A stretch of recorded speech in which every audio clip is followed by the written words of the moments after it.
Ya, bertemu lagi dengan saya, Laurentius Arliman, pada mata kuliah Antropologi Hukum pada pertemuan ketiga.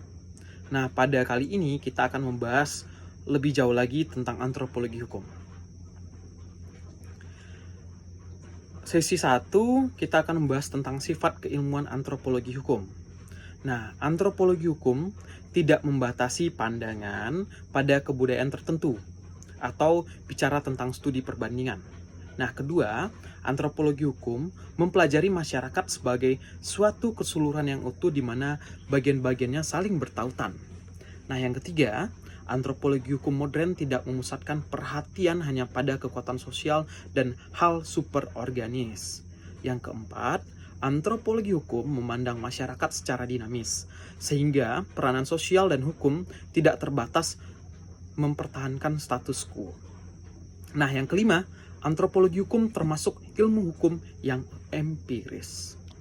Nah, selanjutnya kita akan melihat ruang lingkup antropologi hukum. Ruang lingkup antropologi hukum adalah suatu spesialisasi dari antropologi budaya, antropologi sosial, dan kebudayaan hukum yang menyangkut aspek-aspek hukum. Nah, Laura Nader dalam bukunya The Anthropological Study of Law pada tahun 1965 mengumpulkan masalah pokok yang merupakan ruang lingkup antropologi hukum sebagai berikut. Apakah dalam setiap masyarakat terdapat hukum dan bagaimana karakteristik hukum yang universal? Nah, itu sebuah pertanyaan. Kedua, bagaimana hubungan antara hukum dan aspek kebudayaan dan organisasi sosial? Nah, sedangkan pertanyaan ketiga, apakah mungkin diadakan tipologi hukum tertentu sedangkan variasi karakteristik hukum sangatlah terbatas? Pertanyaan keempat, apakah tipologi hukum berguna untuk menelaah hubungan antara hukum dengan aspek budaya dan organisasi sosial? Dan yang terakhir, mengapa hukum itu berubah? Serta bagaimana cara mendeskripsikan sistem-sistem hukum? Nah, untuk hal itu, maka antropologi hukum itu akan berkaitan dengan ilmu-ilmu sosial lainnya. Pertama, antropologi hukum itu akan berkaitan dengan hukum adat. Kedua, antropologi hukum akan berkaitan dengan hukum sosiologi. Ketiga, antropologi hukum akan berhubungan dengan etnologi. Kemudian yang keempat, antropologi hukum akan berhubungan dengan religi. Dan yang kelima, antropologi hukum akan berhubungan dengan psikologi sosial. Nah, sedangkan cara untuk mempelajari antropologi hukum itu ada 4 metode. Pertama, metode historis. Kedua, metode normatif eksploratif. Ketiga, metode deskriptif perilaku. Dan keempat, metode studi kasus. Nah, terkait keempat ini akan berada pada pertemuan 3 terakhir. Nah, kita akan bahas apa sebenarnya metode historis, metode normatif eksploratif, dan metode deskriptif perilaku, serta metode studi kasus. Nah, para setiap mahasiswa nanti akan diberikan pilihan memakai metode yang mana. Kita akan membedah sebuah kasus di kehidupan sekitar mahasiswa, ataupun di lingkungan mahasiswa, ataupun di kampung kelahiran mahasiswa, atau kota kelahiran dari rekan-rekan mahasiswa. Dilihat seperti yang saya jelaskan pada pertemuan video sebelumnya, bagaimana penyelesaian kasus secara kebudayaan atau secara hukum kebudayaan di sana. Nah, itu akan dijelaskan dengan metode-metode tadi. Ada metode historis, ada metode normatif eksploratif, ada metode deskriptif perilaku, dan metode studi kasus. Nah, terkait hal itu, maka tugas dari antropologi hukum adalah memberikan pemahaman tentang hukum-hukum non-state law, yaitu memberikan kajian melalui telaah mendalam yang kelak menjadi sistem kajian referensi pembuat undang-undang. Nah, ilmu antropologi hukum sendiri dapat dilihat dalam persidangan-persidangan atau penyelesaian sengketa yang berlangsung di pengadilan-pengadilan. Hakim yang memiliki pengetahuan akan menggali sumber-sumber hukum yang hidup di tengah masyarakat dan menyelesaikan perselisihan. Jadi kebiasaan-kebiasaan yang hidup di tengah masyarakat itu akan menjadi pilihan yang terbaik di dalam penyelesaian sengketa. Nah, sengketa hukum tentunya ya, bukan sengketa ekonomi, tetapi di dalam sengketa hukum. Nah, karena kita pada kajian aspek antropologi hukum. Nah, sedangkan antropologi hukum menitik beratkan pada budaya hukum yang berkaitan atau mempengaruhi masalah hukum. Nah, manfaat antropologi hukum sebenarnya ada 5. Pertama, secara teoritis dapat mengetahui pengertian-pengertian hukum yang berlaku dalam masyarakat sederhana. Yang kedua, dapat mengetahui bagaimana masyarakat bisa mempertahankan nilai-nilai dasar yang dimiliki, sekaligus mengetahui bagaimana masyarakat bisa melakukan perubahan-perubahan terhadap nilai-nilai dasar tersebut. Yang ketiga, dapat mengetahui perbedaan pendapat atau pandangan masyarakat atas sesuatu yang seharusnya mereka lakukan. Nah, yang keempat, dapat mengetahui suku bangsa atau masyarakat mana yang masih kuat atau fanatik mempertahankan keberlakuan nilai-nilai budaya mereka. Nah, yang kelima, dapat mengetahui suku bangsa atau masyarakat mana yang memiliki norma-norma perilaku hukum yang sudah tinggi dan mana yang belum tinggi. Nah, tetapi itu tidak menjadi persoalan, tetapi itu akan dibedah secara akademis melalui antropologi hukum. Nah, kemudian definisi hukum menurut antropologi hukum. Nah, definisi hukum menurut Hubel adalah suatu norma sosial, yakni bila terjadi pelanggaran terhadap norma sosial, maka yang melanggar akan dikenai sanksi, baik dalam bentuk tindakan fisik, sanksi sosial, atau sanksi lainnya yang memiliki kewenangan bertindak. Definisi hukum menurut Pospisil harus memenuhi 4 syarat atribut. Pertama, atribut of authority, yaitu adanya kewenangan. Kedua, attribute of intention of universal application, adanya tujuan agar diperlakukan secara universal.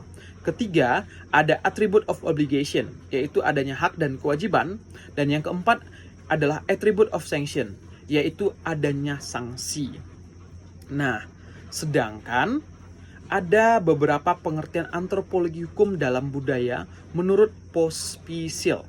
Pertama, antropologi hukum tidak membatasi pandangan pada kebudayaan tertentu masyarakat. Manusia dipelajari dengan cara membandingkan budaya yang berkembang. Antropologi hukum mempelajari masyarakat sebagai suatu keseluruhan yang utuh, di mana bagian-bagiannya saling bertautan atau saling menghubungi lah, saling saling mendukung. Nah, antropologi hukum modern memperlakukan sama dalam perhatiannya pada kekuatan-kekuatan sosial dan hal-hal superorganis dengan peranan individu. Nah, sedangkan yang terakhir adalah antropologi hukum tidak memandang masyarakat dalam keseimbangan yang mengalami.